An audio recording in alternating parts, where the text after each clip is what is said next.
لڑکے اور لڑکی کی تنہائی میں باتیں نہیں ہونی چاہیے، ٹیلی فون پہ لمبی لمبی گفتگو درست نہیں، چیٹنگ درست نہیں. آپ صلی اللہ علیہ وسلم نے فرمایا عورتوں سے تنہائی میں ملاقات کرنے سے باز رہو. پھر اسی طرح ہاتھ ملانا یا خود انگوٹھی پہنانا، یہ باتیں بھی درست نہیں. نبی صلی اللہ علیہ وسلم کا ہاتھ کبھی کسی عورت سے نہیں چھوا تھا. پھر اسی طرح بن سنور کر لڑکے کے ساتھ باہر ڈرائیونگ پہ جانا یا سیر و تفریح کے لیے، یہ بھی درست نہیں. لڑکی کو دیکھ لینا چاہیے اگر لڑکے کی خواہش ہو، اور اس میں یہ ہے کہ تصویر بھی دکھائی جا سکتی ہے اور سامنے بھی دیکھا جا سکتا ہے. لیکن یہ ہے کہ اگر ممکن ہو تو پہلے سے دیکھ کر پھر پیغام بھیجا جائے، یا یہ کہ جب سب بات طے ہو جائے تو پھر آمنے سامنے لا کے دکھایا جا سکتا ہے.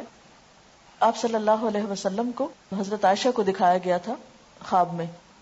نبی صلی اللہ علیہ وسلم نے فرمایا کہ 4 چیزیں خوش قسمتی کی علامت ہے: نیک بیوی، کھلا گھر، نیک ہمسایہ، اچھی سواری.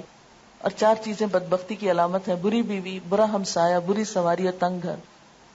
عورت سے 4 چیزوں کے پیش نظر نکاح کیا جاتا ہے: اس کے مال و دولت کی وجہ سے، حسب نسب کی وجہ سے، یا خوبصورتی کی وجہ سے، یا اس کی دینداری کی وجہ سے. اے انسان تیرے ہاتھ خاک آلود ہوں، دیندار عورت سے نکاح کرنے میں کامیابی حاصل کرو. ہمیں سوچنا چاہیے کہ آخر اللہ کے رسول صلی اللہ علیہ وسلم نے دینداری ہی کو کیوں دیکھا اور کیوں معیار بنایا. آپ نے فرمایا مسلمانوں میں غریب لوگ مالداروں سے 500 سال پہلے بہشت میں جائیں گے. آپ نے فرمایا ہر امت کے لیے ایک فتنہ ہوتا ہے، میری امت کا فتنہ مال ہے. پھر یہ کہ اچھے ساتھی کے لیے دعا بھی کرنی چاہیے، استخارہ کرنا چاہیے، چھان بین یا معلومات لینی چاہیے.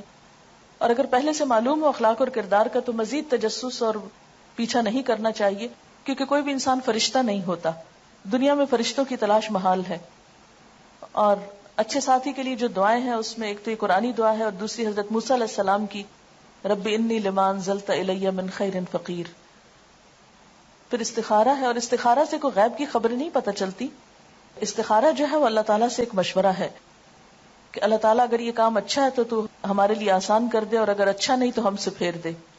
پھر اس میں یہ ہے کہ عموماً جب رشتے کیے جاتے ہیں تو لوگ بہت آرٹیفیشل باتیں کرتے ہیں، جھوٹ سے کام لیتے ہیں، یا یہ کہ لوگوں کے اندر بگاڑ پیدا کرتے ہیں، تو اس سے بھی بچنا چاہیے.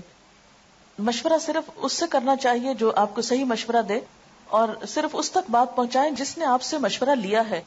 یہ نہیں کہ آپ ارریلیونٹ شخص سے پوچھا، پھر اس نے ایسی باتیں آپ کو بتائیں اور پھر ان باتوں کو کھولنا شروع کر دیا اور رشتہ لیتے لیتے لوگوں کو آپس میں لڑا کے اور فساد ڈال دیا. یہ عموماً جو ہمارے ہاں دیکھا جاتا ہے وہ درست نہیں.